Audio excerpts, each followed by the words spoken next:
Page 41. Better Never to Have Been, David Benatar, 2006. The Harm of Coming into Existence. Chapter 2. Why Coming into Existence is Always a Harm. 2.4. Only existers suffer harm. There is a common assumption in the literature about future possible people that, all things being equal, one does no wrong by bringing into existence people whose lives will be good on balance.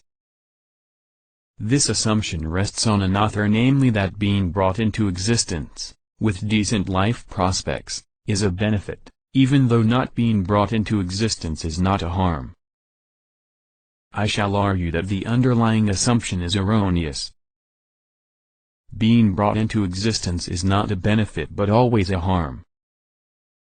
When I say that coming into existence is always a harm, I do not mean that it is necessarily a harm. As will become apparent, my argument does not apply to those hypothetical cases in which a life contains only good and no bad. About such an existence I say that it is neither a harm nor a benefit, and we should be indifferent between such an existence and never existing. But no lives are like this. All lives contain some bad. Coming into existence with such a life is always a harm. Many people will find this deeply unsettling claim to be counterintuitive and will wish to dismiss it. For this reason, I propose not only to defend the claim, but also to suggest why people might be resistant to it. As a matter of fact, bad things happen to all of us. No life is without hardship.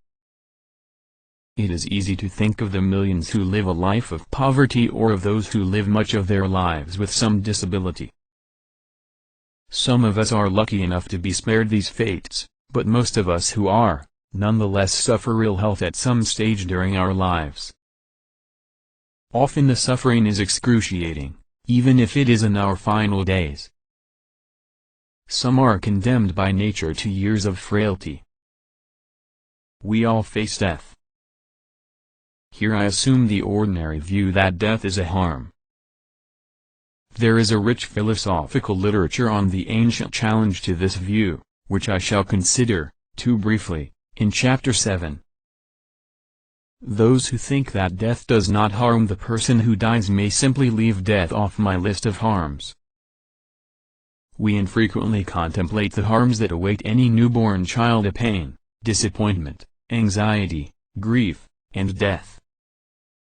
For any given child we cannot predict what form these harms will take or how severe they will be, but we can be sure that at least some of them will occur. None of this befalls the non-existent. Only existers suffer harm. Only those who die very soon after coming into existence are spared much of these harms, but obviously are not spared death. Optimists will be quick to note that I have not told the whole story. Not only bad things but also good things happen only to those who exist. Pleasure, joy, and satisfaction can only be had by existers. Thus, the cheerful will say, we must weigh up the pleasures of life against the evils. As long as the former outweigh the latter, the life is worth living. Coming into being with such a life is, on this view, a benefit. T.B. writes, "It is true, no one asks to be born, they are forced to be born through conception. Living beings reproduce not because of their desire, it is because the basic components have the drive, reproduction. And what is born is condemned to die, it is something evident. Also, condemned to go through a period of attacks, he is born to eat and be eaten. And in the end, be discarded, recycled and thrown into eternal oblivion." Page 42.